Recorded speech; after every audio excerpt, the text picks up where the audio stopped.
আমি আমার মৌসুমে কৈলাখেরি বাড়ি। আমার মা অসুখ হওয়ার পরে ডায়মন্ডে ওখানে আমি এক্স রে করতে বলে কিডনি ডাক্তার মোটামুটি সব এক্স রে করালে 22-23 হাজার টাকা গেল।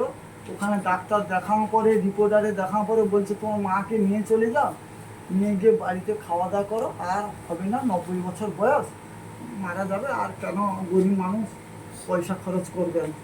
তাই জন্য আমি হামিদবাবুকে মাকে আগে দেখিয়েছিলাম অনেক কিছু রোগের এতে। তাই জন্য ডাক্তারবাবুর সাথে পরামর্শ করে, হ্যাঁ, ওনার বন্ধু ডাক্তারবাবু প্রকাশ মল্লিক মহাশয়ের কাছে উনি গাড়িতে করে নিয়ে আসা হয়। 2500 টাকা গাড়ি ভাড়া করে। মা একবারে মরণাপূর্ণ হয়ে গেছিল।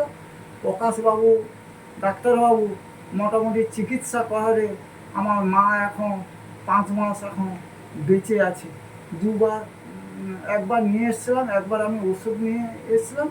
আমি প্রকাশবাবুর কথা আমি ভুলতেই পারবো না। এখন আমার মা সুস্থর দিকে, অনেকটা 75% সুস্থর দিকে, 25% বাকি আছে। তবে ডাক্তারবাবুকে ধন্যবাদ, ঈশ্বর ভালো রাখে যেন। আমি এরকম ডাক্তারবাবুকে আমি পাইনি।